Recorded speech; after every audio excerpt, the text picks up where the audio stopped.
안녕하세요. 네이버 해루지 장비 만들기 카페 해루머입니다. 오늘은 액티브 이퀄라이저에 대해서 설명을 드리려고 합니다. 액티브 이퀄라이저의 올바른 사용 방법과 장점 그리고 단점에 대해서만 얘기를 해드릴게요. 이제 여기 앞에 놓여진 배터리팩은 해루질용으로 만들었었던 배터리팩이고 3S7P 18.2A짜리 중고 배터리로 만든 배터리팩입니다. 근데 이제 장시간 오랜 동안 관리를 안 하고 방치를 함에 따라서 배터리팩이 이제 완전히 방전이 된 손상이 된 경우인데 여기에 액티브 이퀄라이저가 장착이 돼 있어요. 그러면은 왜 그러면은 방전이 됐는지 그리고 이 이퀄라이저의 올바른 사용 방법은 무엇인지부터 설명을 드릴게요. 여기 눈에 보이는 이 장치가 이제 액티브 이퀄라이저입니다. 그리고 요 앞에 납땜이 돼 있는 부위가 온이라고 영어로 써 있는데 기판에 온이라고 돼 있는데 두 개의 접점이 납으로 쇼트가 돼 있는 상태예요. 이게 납으로 쇼트가 돼 있으면은 액티브 이퀄라이저는 상시로 작동이 되는 상태로 전환이 되게 되고 이 납을 제거를 하고 전선 두 가닥을 빼서 스위치를 연결을 하게 되면은 스위치를 눌렀을 때만 이퀄라이징이 되게끔 하는 원리예요. 저는 이제 시간당 5A에서 6A 정도를 나눠줄 수 있는 이 캔 타입의 이퀄라이저를 구매를 해서 사용을 하고 있고 이 이퀄라이저가 하는 역할을 먼저 설명을 드릴게요. 3개의 셀로 만들어진 배터리팩은 사용을 하다 보면 어떠한 원인에 의해서 이제 조립의 불량이라든가 배터리의 스펙에 맞지 않는 전기를 땡겨 썼을 때 등등 여러가지 요인에 의해서 셀 바란스가 틀어지게 됩니다. 이런 식으로 틀어질 수도 있고 다양하게 틀어지게 되겠죠.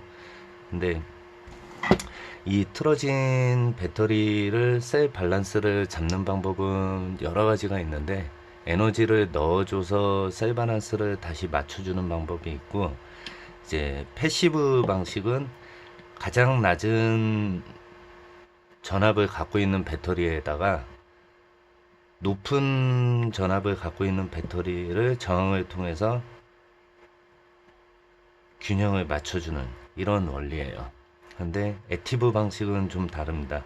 이제 이렇게 셀 밸런스가 틀어진 상태에서 액티브 방식은 높은 놈들이 낮은 놈한테 에너지를 균등하게 나눠주는 원리. 이제 움직임을 잘 보시면은 이런 식으로 에너지를 나눠주는 원리예요. 그러다 보니까 상태가 안 좋았던 이 황색의 배터리는 이렇게 한다고 해서 전압의 균등화는 이루어질 수 있지만 어찌됐든 이 황색의 배터리는 어떠한 요인에 의해서 수명이 닳든 저항값이 늘어나서 에너지를 지속적으로 자연 방전을 시키고 있기 때문에 이 상태가 좋았던 나머지마저도 동반 자살을 시키는 격이 돼요. 그래서 이렇게 이퀄라이징이 됐다 손 치더라도 결과적으로는 에너지가 쭉 줄어드는 그런 식으로 배터리 소모가 이루어지게 되죠. 그래서 지속적인 관리, 즉 충전을 꾸준히 해줘야지만 이게 완전히 방전이 되지 않고 계속 쓸 수가 있는 올바른 사용 방법입니다. 근데 이렇게 전압이 틀어진 장치에 전압이 틀어진 상태에서 이퀄라이저에 스위치를 달아갖고 내가 원할 때만 이퀄라이징을 한다 그러면 아주 좋겠죠. 그래서 스위치를 달게 되면은 원할 때만 이렇게 밸런싱을 잡아주고 사용하다 보면 또다시 틀어지게 되면은 또 스위치를 켜서 또 잡아주고 이런 식으로 해주게 되면은 아무래도 얘네가 셋이 같이 쭉 내려가던 그 자연방전의 전압률보다는 좀 더 길게 쓸 수 있는 장점이 있습니다. 지금 요 눈에 보이는 이퀄라이저 같은 경우는 1세대 방식인데, 얘 같은 경우는 작동 전압을 갖고 있지만은 이제 방전에 대한 대비책이 없어요. 그러니까 만약에 관리를 안 하고 이퀄라이저를 달아놓은 상태에서 방치를 해버렸다 그러면은 이 배터리 팩처럼 완전히 방전이 돼버리는 그런 사태가 벌어지는 반면에, 요즘 나온 2세대 이퀄라이저 같은 경우는 모델마다 좀 상이하긴 하지만 배터리가 종지 전압을 찍게 되는 뭐 2.5V라든가 2.7V라든가 그 전압까지 내려가게 되면은 이퀄라이징이 더 이상 이루어지지 않게 자동적으로 이제 회로에서 심어져 있다고 스펙을 보았습니다. 그래서 요즘 나오는 이퀄라이저는 그런 완전 방전을 막아주는 기능까지 있다고 들었어요. 이제 아까 얘기했던 이퀄라이저의 스위치를 달아서 쓰는 경우인데요. 이제 요거는 제가 현재까지도 쓰고 있는 중고로 만든 29A 3S10P짜리 배터리 팩인데, 얘도 셀 바란스는 가만히 내비두면 틀어져요. 그러다 보니까 속에 이퀄라이저를 장착을 해 놨고, 지금 이퀄라이저를 장착을 해 놨고, 항상 이퀄라이저가 작동이 되게 되면은 언젠가는 방전이 돼 버릴 수 있기 때문에 저 같은 경우는 위에다가 스위치를 다 놨습니다. 그래서 스위치를 푸시 락 버튼인데, 이렇게 눌러주게 되면은 이퀄라이저의 작동 LED가 표현이 되게 되고, 이 눌러준 순간부터는 계속 에너지 균등화를 만들어 주게 됩니다. 그리고 제가 이제 이 배터리 팩에 셀 바란스 관리가 끝났다 그런다면은 단순히 다시 꺼주기만 하면은 이퀄라이저는 이제 더 이상 작동이 안 되는 거죠.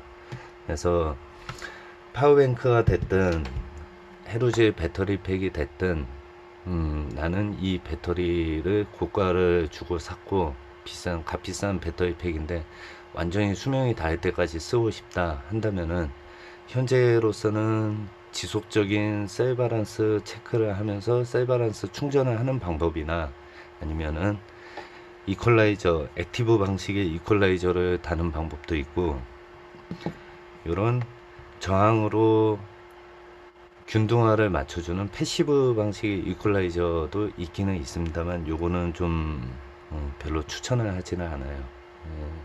아무래도 좀 저항으로 열로 에너지를 소비해서 태우는 방식이고, 정확도도 많이 떨어지기 때문에 여러 개를 달아봤지만 그렇게 큰 효과를 보지는 못했습니다. 그래서 파워뱅크나 아니면 헤루제 배터리 팩 같은 리튬 혹은 리페포 여러 가지 그런 제품에는 액티브 방식의 이퀄라이저를 사용하되 올바른 장착과 올바른 사용 방법을, 그리고 올바른 관리를 통해서 쓴다면은 에너지를 완전히 다 쓸 때까지, 배터리가 수명이 닿을 때까지 사용을 할 수 있지 않을까 생각이 됩니다.